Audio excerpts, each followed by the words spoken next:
রক্তিমদার কাছে আসবো। রক্তিমদা, বেসিক যে একটা প্রশ্ন দিয়ে আমি শুরু করেছিলাম যে এক হচ্ছে যে এই যে ভয়ঙ্কর রকম অনুপ্রবেশ হচ্ছে, অনুপ্রবেশকারী যে ডেমোগ্রাফি বদলাচ্ছে বিরোধীরা বুঝতে পারছে না, এসআইআর এর জরুরি যে কতটা জরুরি বিরোধীরা বুঝতে পারছে না।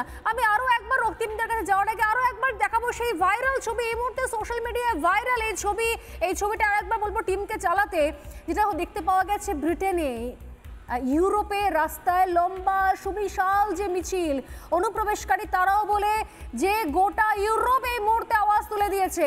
যেভাবে কথা অনুপ্রবেশকারীরা গিয়ে শুধুমাত্র ডেমোগ্রাফি বদলে দেয়নি, একই সঙ্গে সেখানে অপরাধ করাও শুরু করে দিয়েছে। এদেশের ক্ষেত্রে এটা বুঝতে পারছে না। পাকিস্তানি 22 জন মহিলা এখানে এসে 95 জন সন্তানের জন্ম দিয়েছিলেন, তাদের সদস্য সংখ্যা এখন 500। তাদের রুট কি, তারা আসল নাগরিক কোথাকার পাকিস্তানের, কিন্তু এদেশে খেয়ে পড়ে তারা এদেশে এস্টাবলিশড হয়ে গেছে। একই ঘটনা ঘটছে পশ্চিমবঙ্গেও। বাংলাদেশ থেকে যে সমস্ত মহিলারা আসছেন, আজকের যে ছবি পেট্রাপোলের ছবিটা, এর পাশাপাশি ঠিক পেট্রাপোলের ছবিটা দেখাবো। একজন মহিলা, তার এক হাতে 2 বছরের বাচ্চা আর এক হাতে 4 বছরের বাচ্চা, আর তিনি অন্তঃসত্ত্বা, অর্থাৎ তার দেহেও বড় হচ্ছে আরও এক সন্তান। দেখুন, প্রথমত হচ্ছে যে বাংলাদেশ থেকে যে অনুপ্রবেশ হচ্ছে এটা বিজেপি বলছে অনেক দিন থেকেই, কিন্তু অন্যান্য রাজনৈতিক দলগুলো এগুলো কিন্তু স্বীকার করে না যে বাংলাদেশ থেকে অনুপ্রবেশ হচ্ছে। এখন এনসিআরবি, আমি বলছি যে অনুপ্রবেশ হচ্ছে যারা ধরা পড়েছে সেই তথ্যটা যদি আমি আপনাকে দিই, এনসিআরবি 2020 সালের যে প্রতিবেদন তাতে বলছে যে 4936 জন বিদেশি আমাদের জেলে রয়েছে, এর মধ্যে অর্ধেকটাই হচ্ছে বাংলাদেশি, 1630 জন, আর দণ্ডপ্রাপ্ত আসামি হচ্ছে 529 জন। এবার এই যে আমাদের রাজনৈতিক দলগুলো বলছে বাংলাদেশ থেকে কোনো অনুপ্রবেশ হচ্ছে না, এসব ভুয়া কথাবার্তা। খোদ বাংলাদেশের পররাষ্ট্রমন্ত্রী 2024 সালে জানিয়েছিলেন যে 1579 জন বাংলাদেশি আমাদের এখানে রয়েছে। বাংলাদেশ স্বীকার করছে, কিন্তু আমাদের এখানে রাজনৈতিক দলগুলো স্বীকার করছে না।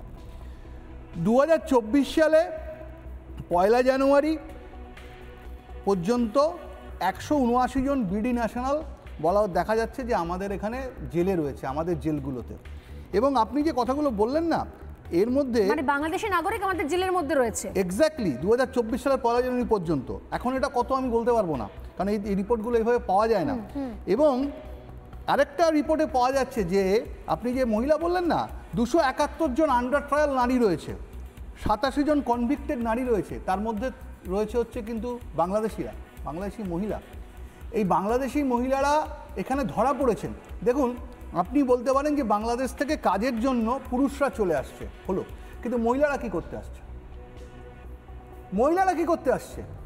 তার মানে এখানে জনসংখ্যার পরিবর্তন করাই এদের লক্ষ্য, এটা একটা নির্দিষ্ট লক্ষ্যে তারা কিন্তু করছে। আজকে যে দেশটা পোল্যান্ডেও কিন্তু আজকে ব্যাপক রকম বিক্ষোভ হয়েছে, পোল্যান্ডের লোকজন রাস্তায় নেমেছে, পোল্যান্ডে বিক্ষোভ হয়েছে। প্রশ্নটা এখানে যে ওই ইউরোপের দেশগুলো তারা এর বিরুদ্ধে গোটা দেশের মানুষ রাস্তায় নামছে, একদম। আর আমাদের এখানে কিন্তু আমরা এই প্রশ্নে ঐক্যবদ্ধ হতে পারি না। একটা 2 নম্বর কারণ হচ্ছে যে পোল্যান্ডে বা ইউরোপের দেশগুলোতে অনুপ্রবেশকারীদের চিহ্নিত করা সহজ। কেন সহজ? কারণ তাদের ভাষা, তাদের সংস্কৃতি, তাদের পরিবেশ এগুলো সব আলাদা, সেই কারণে তারা চিহ্নিত করতে পারছে। কিন্তু আমাদের এখানে আমাদের এখানে চিহ্নিত করা কঠিন, কারণ অলমোস্ট আমাদের একই রকম দেখতে। আর আমরা যে পাঠ্যপুস্তকের যে ভাষাটা দিয়ে দিচ্ছি, মানে জলের বদলে পানি শেখাচ্ছি, সে যখন এখানে পানি এসে বলছে, আমরা কিন্তু তাকে আলাদা করতে পারছি না। এটা ভাবুন, সে যখন বলছে আসমানি, আমি আলাদা করতে পারছি না, কারণ আমি মনে করছি এগুলো বাংলা শব্দ, সে আমার এখানকার লোক, একদম। তাহলে আমি আলাদা করব কি করে? এখানে কাজটা অনেক বেশি কঠিন। এবং যদি এটা আমরা না করতে পারি, তাহলে আমি বারবার যে কথাটা বলি, আমাদের হাজার হাজার বছরের যে সংস্কৃতি, আজকে যে কারণে ইউরোপ নেমেছে, তাদের একটা সংস্কৃতি আছে, তাদের ইতিহাস আছে, কর্মসংস্থান তাদের কেড়ে নিচ্ছে। আমাদের এখানে প্রথমে যাবে আমাদের কর্মসংস্থান, তার সঙ্গে ক্রাইম।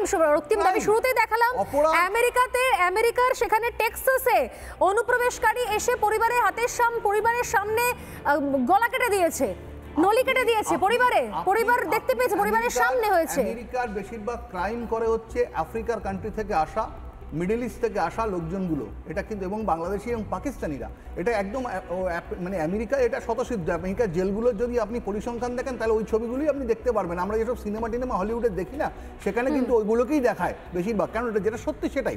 আমাদের এখানেও ক্রাইমের ক্ষেত্রে এরা যুক্ত হচ্ছে। বাংলাদেশে আজ থেকে নয়, বাংলাদেশের নাম করা আমি একজনের নাম বলি, আপনার নিশ্চয়ই মনে আছে, নারায়ণগঞ্জে 7 স্টার মামলার আসামি, সে আমাদের এই রাজারহাটে লুকিয়েছিল। ঠিক, সে এখানে লুকিয়েছিল। ভয়ঙ্কর অবস্থা। তাই নয়, আরো বড় বড় সমস্যা আসামি এবং মুজিবের মারার। তারপরে হচ্ছে যে এরা এইখান থেকে বসে ঢাকার অপরাধ জগৎকে কন্ট্রোল করে। তারা যারা ঢাকার অপরাধ জগৎকে কন্ট্রোল করে, সে যে আমার এখানের অপরাধ জগৎকে কন্ট্রোল করবে না, এর গ্যারান্টি। নানা ধরনের কন্টেন্ট দেখার জন্য লাইক করুন, শেয়ার করুন আমাদের ফেসবুক পেজ, সাবস্ক্রাইব করুন আমাদের ইউটিউব চ্যানেল। পাশাপাশি অন্যান্য ব্রেকিং নিউজের জন্য অবশ্যই চোখ রাখুন রিপাবলিক বাংলায়।